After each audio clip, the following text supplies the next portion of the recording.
NMPI video මාලාවේ 2019 විමුක්තිකරණය බහුවර්ණ ප්‍රශ්න පත්‍රයේ 3 වෙනි වීඩියෝ එකෙන් අපි 21 වෙනි ප්‍රශ්නයේ සිට විවරණය කිරීම සඳහා සූදානම් වෙන 21 වෙනි ප්‍රශ්නේ ඉඳලා බලන්න 21 වෙනි ප්‍රශ්නය අහලා තියෙන්නේ ශ්‍රී ලංකා විමුක්තිකරණ ප්‍රමිතාංක 10යි. මේ ශ්‍රී ලංකා විමුක්තිකරණ ප්‍රමිතාංක 10 මූල්‍ය तत्व प्रकाश दिनट पशु सिद्धि ගැන එතකොට මේ මූල්‍ය තත්ත්ව ප්‍රකාශ දිනට පසු සිද්ධි. එතකොට මේ පසු සිද්ධි කියනවාම මේකේ ગેප් එකක් තියෙනවා. ඒ ગેප් එක එන්නේ මූල්‍ය ප්‍රකාශ පිළිවෙල කරන දිනය වන 2019 3:31 දවසත් මූල්‍ය ප්‍රකාශ අධ්‍යක්ෂවරුන් විසින් අනුමත කරන 2019 6:30 දිනත් අතර කාලය තුල වේදී. ඒකේ 6:30 කියන දිනේ දීලා තියෙනවා. එතකොට අපි ගන්නේ අනුමත කරපු කාලය 6:20 අනුමත කරපු කාලය 6:20 අනුමත කරපු කාලය ගන්න. එතකොට මේ කාලය තුලදී සිද්ධ වෙන දේවල් වර්ග දෙකක් තියෙනවා. එක જાතියක් තියෙනවා ගලපන සිද්ධි, අනෙක් જાතියට කියනවා නොගලපන සිද්ධි. එතකොට අපි මේ ප්‍රමිතියේ තියෙන දේවල් සාරාංශ කරනවා.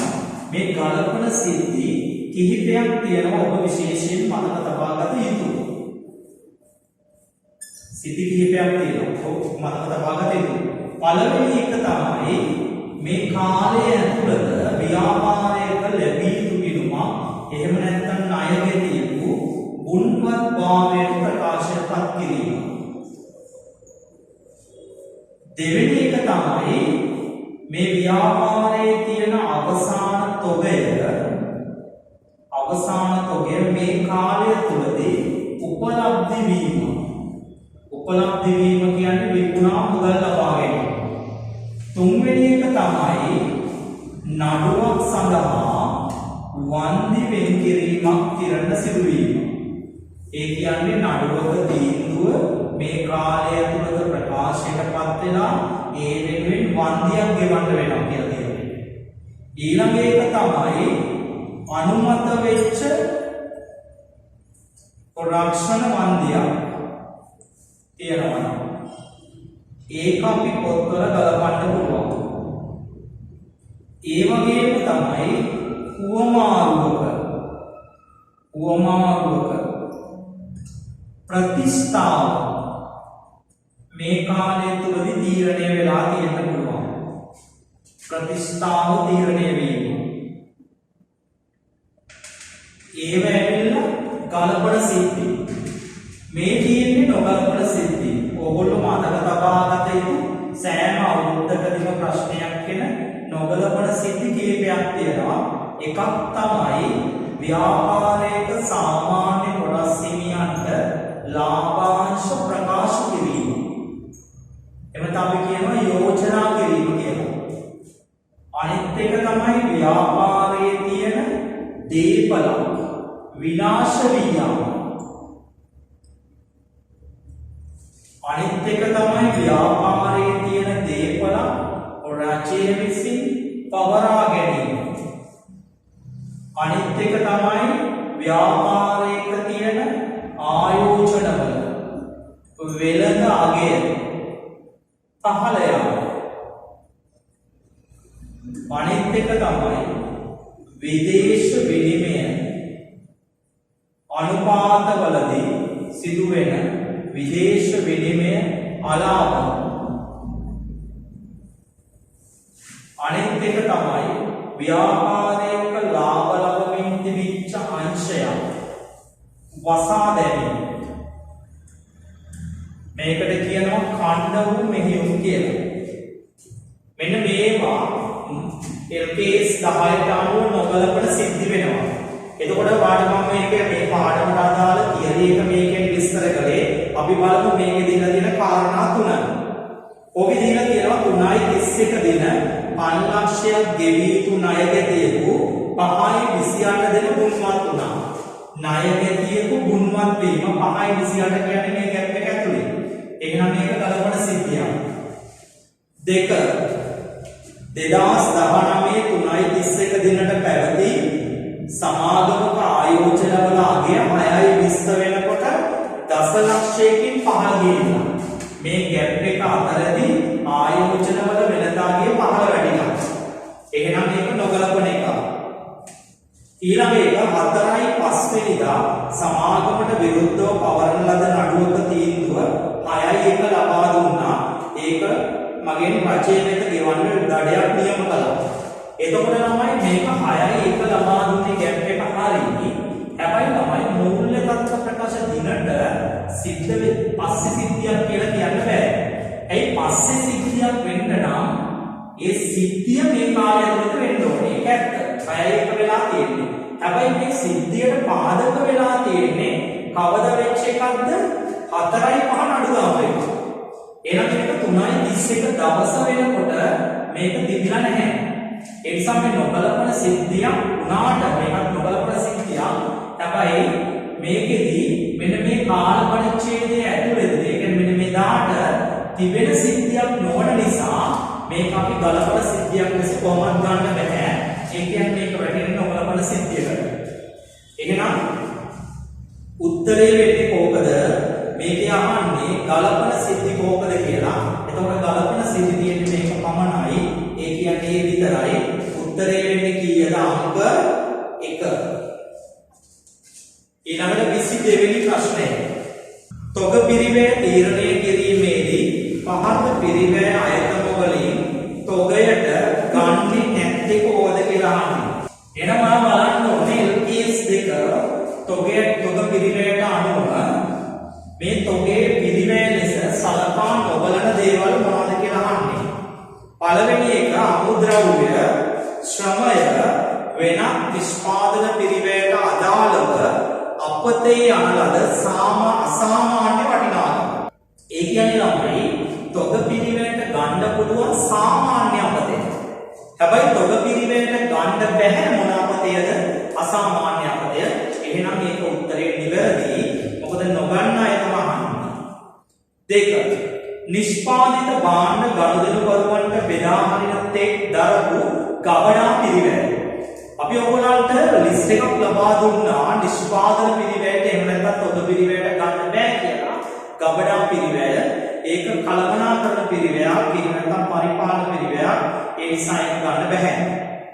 ඊළඟ තියෙනවා ප්‍රදර්ශනාකාරවල පරිපාලන පොදු කාර්ය. පැහැදිලිව තියෙනවා ඒක පරිපාලන වියදමක්. ඒ නිසා නිෂ්පාදන පිරිවැයට ගන්න බෑ. එහෙනම් උත්තරේ ඒ තුනම තොග පිරිවැයට ගන්නෑ. ඒ නිසා උත්තරේ අංක 5 ABC යන සියල්ලම තොග පිරිවැයට ඇතුළත් වෙන්න බෑ. ඔන්න ඊළඟ එක 23 සහ 24. 23 සහ 24 තියෙන්නේ ඕගොල්ලන්ට සමාගම් සම්බන්ධ ප්‍රශ්න කීපයක්. සමාගම් සම්බන්ධ ප්‍රශ්න කීපයක්. ඔන්න අහලා තියෙනවා ඒකේ 23 වෙනි ප්‍රශ්නයෙන් ඔය ගාන දීලා තියෙන මුළු ආදායම කීයද කියලා. අපි බලාගෙන යන දීලා තියෙන ඒවයි ආදායම් මොනවද තියෙන්නේ කියලා. පළවෙනි එක තමයි පිරිවැඩුම. පිරිවැඩුම කියන්නේ විකුණුම. විකුණුම කියන්නේ ආදායම. කීයක් තියෙනවද ආදායම? 950යි. ඊළඟට ළමයි දල ලාභය කියන්නේ පිරිවැඩුම ඇතුළේ තියෙන දෙයක්. මේක ආදායමක් නෙමෙයි ලාභේ. ඊළඟට තියෙනවා ඉඩම ප්‍රත්‍යාකරණය කරලා අතිරික්තයක් ලැබුණා. ඉඩමේ අතිරික්තය ඒක ආදායම 150යි. ඒ වගේම මෝටර රථය ප්‍රත්‍යාකරණය කරලා අතිරික්තයක් ලැබුණා. කීයකද? 75ක. එතකොට ඔක්කොම ආදායම් තියෙනවා ළමයි 1175යි ආදායම. ලාභ නෙමෙයි මේ කියන්නේ ආදායම. ඊළඟට අහන මුළු වියදම. එතකොට මුළු ආදායම ලෙස විකුණුම් ගත්තා. එහෙනම් විකුණුම් ආදායම ලෙස ගත්තා නම් වියදම වෙන්නේ ප්‍රධාන වියදම. මොකද ප්‍රධාන වියදම වෙන්නේ විකුණුම් පිරිවැය. તો විකුණුම් පිරිවැය ගන්න ළමයි විකුණුම් සහ දල ලාභය අතර වෙනස කීයක් තියනවද වෙනස 500යි. ඒ වගේම පරිපාලන සහ බෙදා හැරීම් වියදම ඒක වියදම පරිපාලන වියදම කීයක් තියනවද 250යි. 250යි අනිත් දෙකම අතිරික්තයන්. ඒ නිසා වියදම් ලෙස අපිට ගන්න පුළුවන් වෙන්නේ ඔක්කොම කීයක් විතරයිද 750යි. ඔක්කොම වියදම් ලෙස ගන්න පුළුවන් වෙන්නේ 750යි. ඊළඟට අහනවා මොකද්ද? සමාගමේ තියෙන මොකද්ද? ලාභය. සමාගමේ ලාභය කීයද කියලා. ලාභය කීයද කියලා අහන්නේ. මෙන්න මෙහෙමයි ළමයි ලාභය ගන්න. එතකොට ළමයි මෙතන මුළු ආදායම දුන්න මුළු වියදම තියෙනවා. දැන් කෙනෙකුට හිතන්න පුළුවන් ලාභය ගන්න මුළු ආදායමෙන් මුළු වියදම අඩු කරලා කියලා. එහෙම ගන්න බෑ ළමයි. මොකද මේ ආදායම ඇතුලේ තියෙනවා ළමයි විස්තීර්ණ ආදායම. ඒතර විස්තීර්ණ ආදායම සමාගමේ කාලච්ඡේදයේ ලාභයට ගන්න බෑ. ඒ නිසා අපි මේකේ ලාභය හොයන්නේ මෙන්න මෙහෙමයි. ලාභය හොයන්නේ මෙහෙමයි. ඉස්සෙල්ලාම ගමු අපි සාමාන්‍ය ආදායම් ප්‍රකාශයක දල පිළිවෙල. ලාභය ගණනය කරන්න ඉස්සෙල්ලාම ගන්නවා පිරිවැටුම විකුණුම්. විකුණුම් තියෙන්නේ කීයද? 950යි. ඒකෙන් අඩු කරනවා විකුණුම් පිරිවැය. විකුණුම් පිරිවැය තුන 500යි. එතකොට දල ලාභය තියෙන්නේ 450යි. ඒකෙන් පරිපාලන වියදම් 250ක් අඩු වෙනවා.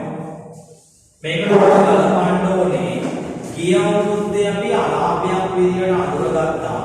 අඳුරගත්තා කියන්නේ ගිය අවුරුද්දේ අලාභයෙන් අඩු කරන්න ඇති. ඒක ප්‍රතිවර්ෂය කරද්දී මේ අවුරුද්දේ ලාභෙට නැවත එකතු වෙනවා. ඒ ගිය අවුරුද්දේ අලාභය කීයක්ද? 35. ඇත්තටම මේක කරන්නේ අවසාන ගිණුමකදී නම් ව්‍යාපාරයක තියෙන වෙනත් වියදම් වලින් මොනවා කරලා දානවද? අඩු කරලා දානවා. වෙනත් වියදම් වලින් අඩු කරනවා කියන්නේ තියෙන ලාභයට එකතු වෙනවා. එතකොට මෙතන 235යි කීයක් එනවද? 235යි. ඊළඟට අහනවා වෙනත් විස්තීර්ණ ආදායම. වෙනත් විස්තීර්ණ ආදායම් වල එකක් තියෙනවා ඉඩම් වල ප්‍රත්‍යාගමන ලාභය. ඉඩමේ ප්‍රත්‍යාගමන ලාභය ගානේ පැහැදිලිව දීලා තියෙනවා කීයක් තියෙනවද? 150යි. ඊළඟට ගන්නවා මෝටර රථයේ ප්‍රත්‍යාගමන ලාභය. ළමයි මෝටර රථයේ ප්‍රත්‍යාගමන ලාභය මේ අවුරුද්දේ 75ක් තිබුණාට දෙවෙනි පාරට ප්‍රත්‍යාගමනය කරපුවම කලින් ලොස් එකක් පාඩුවක් තිබුණා 35ක්. එහෙනම් මේ 75න් 35ක කලින් ලොස් එකක් තිබුණා සත්‍ය වශයෙන්ම ප්‍රවර්තන ලාභය වෙන්නේ 40යි. එතකොට මුළු විස්තීර්ණ ආදායම ඔක්කොම එනවා කීයක්ද? 190ක් 235ක් සහ 190ක් කියලා කියන්නේ උත්තරේ අංක 4යි. 25 වෙනි එක. ඔයාගේ අහලා තියෙන්නේ තොග පිරිවැටුම් අනුපාතය. අපි දන්නවා තොග පිරිවැටුම් අනුපාතය හොයන්න සූත්‍රයක් තියෙනවා. තොග පිරිවැටුම් අනුපාතය හොයන්න සූත්‍රයක් තියෙනවා. කොහොමද තොග පිරිවැටුම් අනුපාතය හොයන්නේ? විකුණුම් පිරිවැය බෙදන්න ඕනේ සාමාන්‍ය තොගයෙන්. විකුණුම් පිරිවැය සාමාන්‍ය තොගයෙන් බෙදනවා. ඕකේ විකුණුම් පිරිවැයනේ අපිට දෙන්න තියෙන්නේ විකුණුම්. මේකේ දල ලාභය තියෙනවා 120ක්. ළමයි විකුණුම් වලින් 120ක් දල ලාභය කියන්නේ පිරිවැය වෙන්නේ 180යි. ඒ කියන්නේ 300ෙන් 180ක් කියලා කියන්නේ 240යි. කොහොමද 240 ගත්තේ? 300ෙන් 180ක් බලලා. බෙදන්න ඕනේ සාමාන්‍ය තොගය. සාමාන්‍ය තොගය ගන්නේ මුල තොගයයි අග තොගයයි එකතු කරලා දෙකෙන් බෙදලා මුල තොගය 32යි අග තොගය 48යි දෙකෙන් බෙදපුවම 40යි. කොහොමද මේක ගත්තේ? මුල තොගයයි අග තොගයයි එකතු කරලා දෙකෙන් බෙදනවා එතකොට 40යි 240 40න් බෙදපුවම වාර 6යි. ඊළඟ එක ඔයාගෙන් අහන්නේ ශනික වත්කම් අනුපාතය. ශනික අනුපාතය. ශනික අනුපාතය හොයන්න සූත්‍රයක් තියෙනවා. කොහොමද සූත්‍රය වෙන්නේ? ද්‍රවශීල වත්කම් වලින්. ද්‍රවශීල වත්කම් බෙදන්න ඕනේ ජංගම වගකීම් වලින්. ජංගම වගකීම් වලින්. කොහොමද ළමයි අපි ද්‍රවශීල වත්කම් හොයන්නේ? අපිට ජංගම වගකීම් නම් ගානේ දීලා තියෙනවා. කීයක් තිබුණා කියලාද? 60යි. ඒ වගේම තව එකක් දීලා තියෙනවා ජංගම අනුපාතය දෙකක් තියෙනවලු වාර. තමයි ජංගම අනුපාතය දෙකයි කියලා කියන්නේ. ජංගම අනුපාතය හොයන්නේ ජංගම වත්කම් ජංගම වගකීම් වලින් බෙදලා. ඒතර ජංගම වගකීම් 60යි නම් උත්තරේ 2යි නම් ජංගම වත්කම් 120ක් තියෙන්නේ. එතකොට ද්‍රවශීල වත්කම් හොයන්නේ කොහොමද? ඒ ජංගම වත්කම් 120න් අවසාන තොගය 48 අඩු කරනවා. එතකොට 120න් 48 අවසාන තොගය අඩු කරපුවම එනවා 72යි. 60 බෙදීම 72 බෙදීම 60 කියලා කියන්නේ කීයද ඒකේ උත්තරය? 1.2යි. එහෙනම් උත්තරේ වෙන්නේ කීවෙනි එකද? අංක 3. ඊළඟට 26 වෙනි ප්‍රශ්නේ. 26 වෙනි ප්‍රශ්නේ. ඔන්න බලන්න ළමයි සමාගම සම්බන්ධ ප්‍රශ්නයක්. සීමිත සමන් පොදු සමාගම 2009 3.31 දිනෙන් අවසන් වර්ෂය සඳහා ගණනය කළ හිමිකම මත ප්‍රතිලාභ අනුපාතය 120යි. හිමිකම මත ප්‍රතිලාභ අනුපාතය. එතකොට අපි බලමු හිමිකම මත ප්‍රතිලාභ අනුපාතය හොයන්නේ කොහොමද කියලා. ළමයි හිමිකමට ප්‍රතිලාභය හොයන්නේ මෙන්න මෙහෙමයි. හිමිකමට ප්‍රතිලාභය දැන් උත්තරයක් ලියන්න නම් ඔයා දැනගන්න ඕනේ මේ වගේ සූත්‍රයෙන් සරල විදිය. කොහොමද හිමිකමට ප්‍රතිලාභය හොයන්නේ? සුද්ධ ලාභය හිමිකමෙන් බෙදලා 100ෙන් වැඩි කරනවා. එහෙනම් ඔයාලට දීලා තියෙනවා පළවෙනි කණු දෙනුම මෙන්න මේවා නොසලකා හැරලා තියෙනවා. මොකද්ද පළවෙනි එක? ගොඩනැගිල්ල ප්‍රථම වරට ප්‍රත්‍යාගණනය කිරීමෙන් ඇතිවෙච්ච අතිරික්තය. අතිරික්තය කියන්නේ ලාභය, ප්‍රත්‍යාගන්න ලාභය. ප්‍රත්‍යාගන්න ලාභය මගහැරෙනවා කියන්නේ හිමිකම අඩු වෙනවා. අරද හිමිකම අඩු වෙනවා. එහෙනම් ඉරෙන් යට කොටස මේ ගනුදෙනු නිසා සමාගමේ ප්‍රතිලාභ අනුපාතය මොකද වෙන්නේ කියලා. එතකොට ප්‍රථම වරට ගොඩනැගිලි ප්‍රත්‍යාගන්නයක් කළොත් හිමිකමට එක් අහු වෙන්න ඕනේ. එක් අහු වෙනවා කියන්නේ ඉරෙන් යට කොටස වැඩි වෙන්න ඕනේ. ඉරෙන් යට කොටස වැඩි වෙච්චාම සමස්ත සංඛ්‍යාවේ අගය මොනවා වෙනවද? අඩු වෙනවා. පළවෙනි එක නිසා අඩු වීමක් වෙනවා. දෙක ලක්ෂ 8ක සංචිත ප්‍රාග්ධනිත කළා. සංචිත ප්‍රාග්ධනිත කරනවා කියන්නේ ළමයි නොමිලේ කොටස් දෙනවා. නොමිලේ කොටස් දුන්නාම වෙන්නේ එක හිමිකමක් වැඩි වෙලා තව හිමිකමක් අඩු වෙනවා. කොටින්ම හිමිකමක් මොනවා වෙන්නේ නැද්ද? වෙනස් වෙන්නේ නැහැ. අපි ඒක වෙනස් නොවේ. දෙවෙනි තුන්වෙනි එක වෙන්නේ මොකද්ද? රුපියල් 200ක භාණ්ඩ අහපව් යවනවා. භාණ්ඩ ආපසු යවපුවම ළමයි අපි දන්නවා විකුණු පිරිවැය හොයද්දී විකුණු පිරිවැය අඩු කරන්න ඕනේ. පිරිවැය අඩු වෙනවා කියන්නේ ලාභයට මොනවා වෙන්න ඕනේද? එකතු වෙන්න ඕනේ. ලාභයට එකතු වෙනවා කියන්නේ ඉරෙන් උඩ කොටස වැඩි වෙනවා. ඉරෙන් උඩ කොටස වැඩි වෙනවා කියන්නේ මේ අනුපාතයගේ මොනවා වෙනවද ළමයි? වැඩි වෙනවා. එහෙනම් අපෙන් අහන්නේ මේ අනුපාතය වැඩි වෙන්න හේතු වෙන්නේ කොහොමද කියලා. වැඩි වෙන්න හේතු වෙන්නේ කොයි එක විතරයිද? 100ක විතරයි. ඒ කියන්නේ තුන්වෙනි එක 100ක උත්තරේ අංක 3. ඊළඟ එක 27 වෙනි ප්‍රශ්නය. පොදු සමාගම භාණ්ඩයකින් ඒකක 50000ක් වාර්ෂිකව නිෂ්පාදනය කරන්න බලාපොරොත්තු වෙනවා. ඔන්න ළමයි ඔය ගාන හොඳට බලා ගන්න. අමාරු නැහැ. නමුත් හොඳට කියන වාක්‍ය හරියට බලා ගන්න. සමාගම 50000ක් නිෂ්පාදනය කරන්න බලාපොරොත්තු වෙනවා. ඒකකයක ප්‍රාථමික පිරිවැය 20යි. මොකද මේ 20 තියෙන්නේ ඒකකයක ප්‍රාථමික පිරිවැය. ඒකකයක ප්‍රාථමික පිරිවැය තියෙනවා 20ක්. මේ ඔක්කොම විචල්්‍ය පිරිවැය. විචල්්‍ය පිරිවැය ඒ 20ම. ඒ වගේම දීලා තියෙනවලු මොනවද? ඒකක 50000ක් නිෂ්පාදනය කරනකොට නිෂ්පාදන පොදුකාර්ය පිරිවැය සහ නිෂ්පාදන නොවන පොදුකාර්ය පිරිවැය 2,00,000ක් සහ 1,50,000ක් තියෙනවා.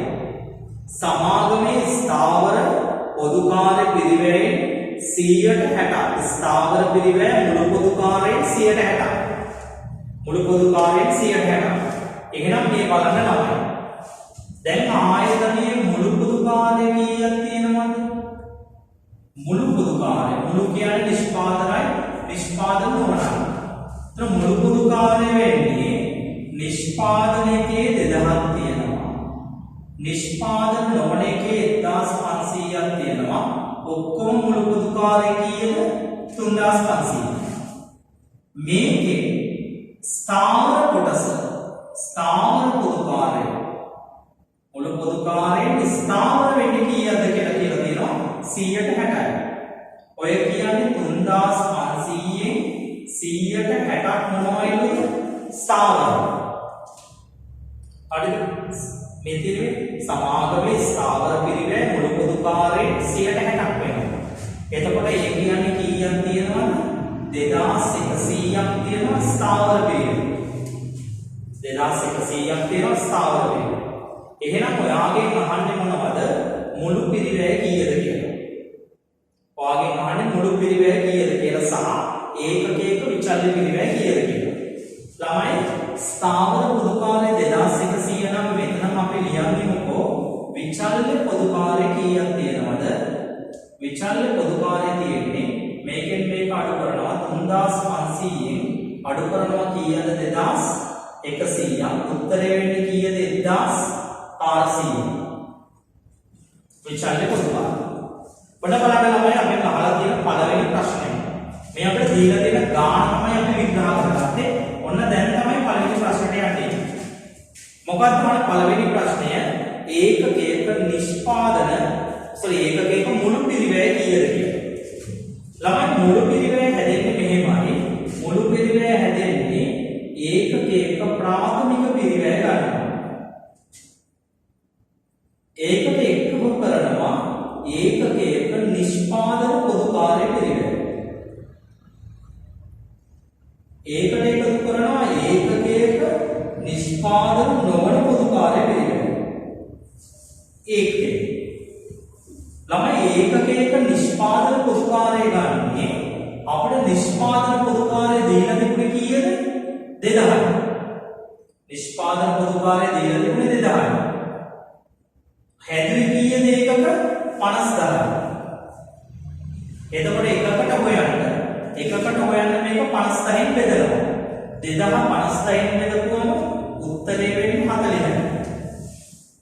නිෂ්පාදන නොවන පොදුකාර්ය කීයක් තිබුණද? නිෂ්පාදන නොවන පොදුකාර්ය 1500යි. ඒ ඔක්කොටම එකකට හොයන්න 50න් බෙදන්න ඕනේ. ඒතර 50න් බෙදපුවම මෙතන උත්තරේ වෙන්නේ 30යි. මෙතන ප්‍රාථමික පිරිවැය දීලා තිබුණා අපිට කීයක් කියලා? 20යි. එතකොට ඔක්කොම එනවා කීයක්ද ළමයි? 90යි. ඔක්කොම 90යි උත්තරේ. හරි. ඊළඟට අහනවා ඒකකයක විචල්්‍ය පිරිවැය. ළමයි ඒකකයක විචල්්‍ය පිරිවැය හොයන්නේ මෙහෙමයි. දෙවෙනි කොටසට උත්තරය. අපි දන්නවා ඒකකයක විචල්්‍ය පිරිවැය හොයන්නේ ප්‍රාථමික පිරිවැයට. මේ ප්‍රාථමික පිරිවැය කියන්නේ ළමයි ඍජු ද්‍රව්‍ය ඍජු සංඛ්‍ය ඍජු වෙනස්කම් එකතු මේ තියෙන ප්‍රාථමික පිරිවැය. ඒකකයක ප්‍රාථමික පිරිවැය. ඒකකයක ප්‍රාථමික පිරිවැය. ඒකකයක ප්‍රාථමික පිරිවැය 20යි. මේකට එකතු කරන්න ඕනේ ඒකකයක විචල්්‍ය නිෂ්පාදන පොදුකාර්ය. විචල්්‍ය නිෂ්පාදන පොදුකාර්ය 1. මේ තියෙන විචල්්‍ය නිෂ්පාදන පොදුකාර්ය ඔක්කොම නම් තියෙනවා කීයද? 1400. එකකට හොයන්න 50න් බෙදන්න ඕනේ. එතන මේක බෙදුවම වෙනවා කීයද 28යි 20යි 28යි කියන්නේ රුපියල් කීයද 48යි රුපියල් 90යි රුපියල් 48යි කියන්නේ උත්තරේ වෙන්නේ අංක 5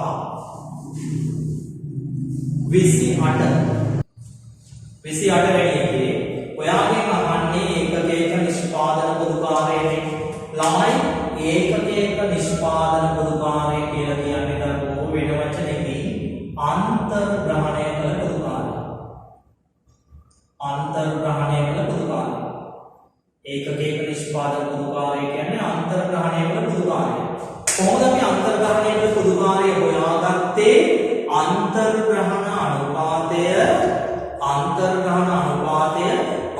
හදන්න යන පැය ගානේ වැඩි කරලා අන්තර්ග්‍රහණ අනුපාතය හොයාගන්නේ කොහොමද අයවැයගත පොදුකාරය අයවැයගත පැය ගානේ බෙදලා එහෙනම් කොහොමද හොයන්නේ මෙතන අන්තර්ග්‍රහණ අනුපාතය වැඩි කිරීම පැය ගාන මේක තමයි සූත්‍රය. එතන අන්තර්ග්‍රහණ අනුපාතය හොයාගන්නේ කොහොමද? පොදුකාරය ටික පැය ගානෙන් බෙදලා. ඒ කියන්නේ ලක්ෂ දෙක 10000න් බෙදපුවම 20ක් කියනවා පළවෙනි සෙක්ෂන් එකේ අන්තර්ග්‍රහණ අනුපාතය. පැය ගාන යටින් දීලා තියෙනවා පළවෙනි සෙක්ෂන් එකෙන් පැය දෙකක් යනවලු භාණ්ඩයක් හදන්න යන්ත්‍ර පැය දෙකක් යනවා. සහ තව සෙක්ෂන් එකක් තියෙනවා. ඒකේ අන්තර්ග්‍රහණ අනුපාතය හොයනකොට කොහොමද හොයන්නේ? 1,50,000 30න් බෙදපුවම උත්තරය වෙනවා. හරිද? 1,50,000 30න් බෙදපුවම උත්තරය වෙනවා රුපියල් 5යි. වැඩි කිරීම පැය ගාන සම පැය 4යි යන්නේ භාණ්ඩය හරියට. ළමයි මේ 20 ගත්තේ කොහොමද? 20 ගත්තේ ලක්ෂ දෙක 10,000න් බෙදලා. මේ පහාවේ කොහොමද? 1,50,000 බෙදලා කීයෙන්ද? 30යි. එතකොට 20 දෙකක් 40යි 5 4ක් 20යි. 40යි 20යි කීයද? 60යි. ඔයාගේ අහපු එක උත්තරයක් තමයි ඒකකයක නිෂ්පාදන පොදුකාරය පිළිවෙල. ඊළඟ එක තමයි ඒකකයක නිෂ්පාදන පිළිවෙල. අපි දන්නවා මේ ඒකකයක නිෂ්පාදන පිළිවෙල හොයන්න ඔයාට පොදුකාරය පාඩමේදී සූත්‍රයක් කියලා දුන්නා. කොහොමද ඒකකයක ඍජු පිළිවෙල ඒවා ප්‍රාථමික පිළිවෙලට එකතු කරන්න ඕනේ අන්තර්ග්‍රහණය කළ පොදුකාරය. අන්තර්ග්‍රහණය කළ පොදුකාරය. අන්තර්ග්‍රහණය කළ පොදුකාරය. ඒකකයක ඍජු පිළිවෙලට එකතු කරන්න ඕනේ අන්තර්ග්‍රහණය කළ පොදුකාරය. අන්තර්ග්‍රහණය කළ පොදුකාරය. බලමු.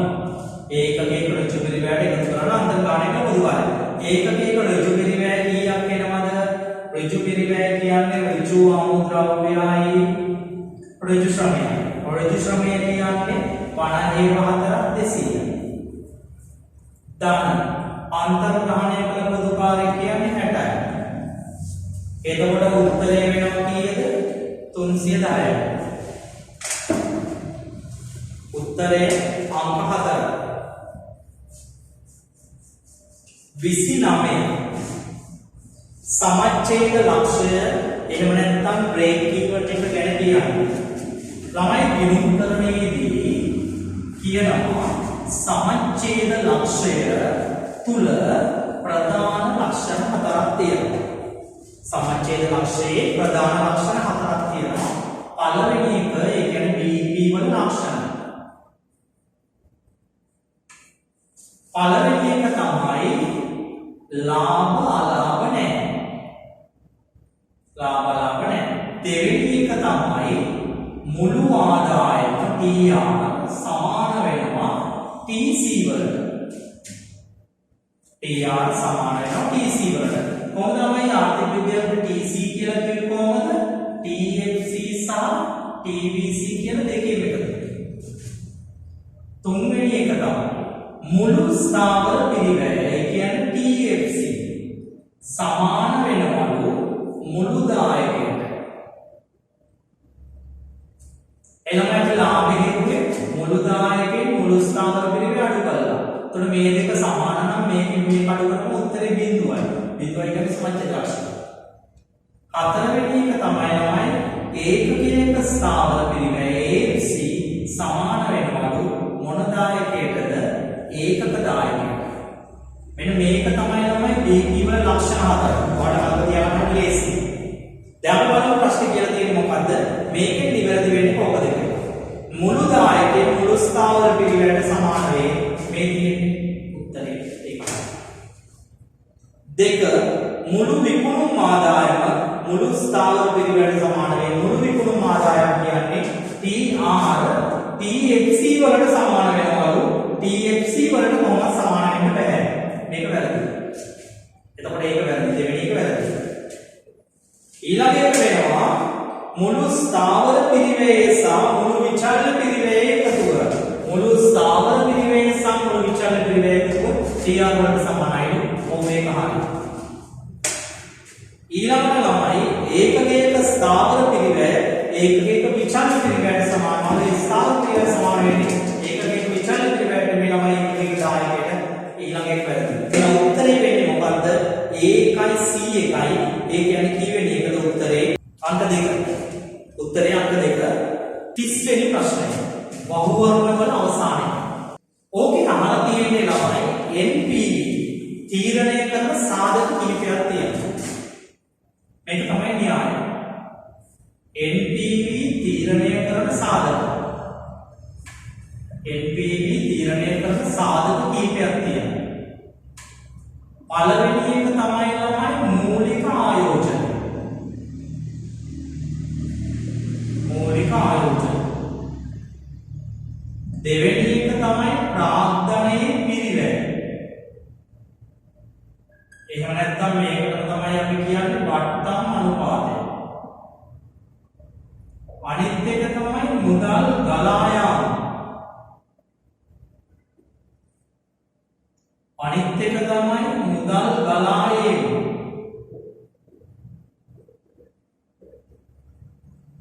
අනිත් එක තමයි ළමයි සොන්බුන් අගය.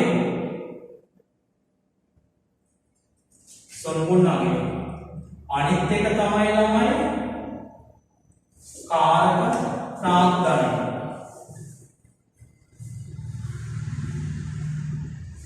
කොහොමද මේක සිදු වෙන්නේ කියලා මූලික ආයෝජනය කියන්නේ අපේ ව්‍යාපෘති වාර්තාවේ ඍණ එක.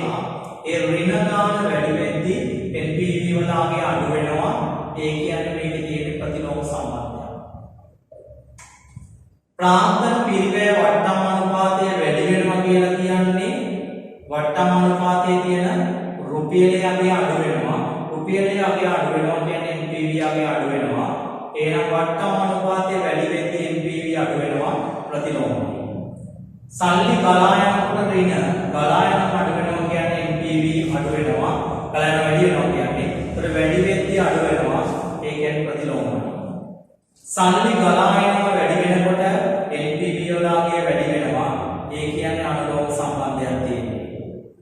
සොන්පුර්ණාගය තියනවා කියන්නේ අන්තිම මුදල් ප්‍රමාණයට එකතු වෙනවා. ඒ කියන්නේ NPV වලගේ වැඩි වෙනවා අනුලෝමයි. කාරක ප්‍රාග්ධනය හැබැයි මේකෙදි වෙන්නේ මුලින් අඩු වෙලා අන්තිමයකට එකතු වෙනවනේ. හැබැයි අපි දන්නවා වට්ටම් සාධකයේ වට්ටම් කරද්දී බිඳුවට දාන්නේ 1. මෙතෙන්ට දානකොට ගාන අඩුයි. එන එකම සංඛ්‍යාව දැම්මට ඍණ ගාන වැඩි. ඍණ ගාන වැඩි කියන්නේ කාරක ප්‍රාග්ධනය වැඩි වෙනකොට NPV වලගේ අඩු වෙනවා. අඩු වෙනවා කියන්නේ මොන සම්බන්ධයක්ද තියෙන්නේ? ප්‍රතිලෝම. එහෙනම් ළමයි දැන් අපි උත්තරේ බලමු. මේකේ අහන්නේ සුද්ධ වර්තමානගේ අඩු වෙන්න කොහොමද බලපාන්නේ කියලා. වට්ටම් අනුපාතය අඩු වුණොත් ප්‍රතිලෝම නිසා වැඩි වෙනවා. උත්තරේ වැරදි. ඊළඟට කියලා තියෙනවා ආරම්භක ආයෝජනය වැඩි වුණොත් ප්‍රතිලෝමකින්ද අඩු වෙනවා. උත්තරේ නිවැරදි. B එක හරියි. ඊළඟට C කොටස. C කොටස මුදල් ගලායෙන් අඩු වෙනවා. ගලායෙන් අඩු වෙනවා කියන්නේ අනුලෝම සම්බන්ධයක් NPV අඩු වෙනවා. C එකක් හරියි. ව්‍යාපෘති වාර්තා පිළියෙල කරන්න යන පිළිවෙල මේක හදන්න යන ගාන ව්‍යාපෘති වාර්තාවේ අගයට බලපාන නැහැ. උත්තරේ වෙන්නේ B සහ C. උත්තරේ වෙන්නේ අංක 2. අපි බහුවර්ණ ප්‍රශ්න ටික සාකච්ඡා කරලා අවසානයේ පසුව තියෙන්නේ කෙටි හා නිශ්චිත පිළිතුරු ඒකකය. අපි ඒක ඊළඟ වීඩියෝ එකේ බලමු.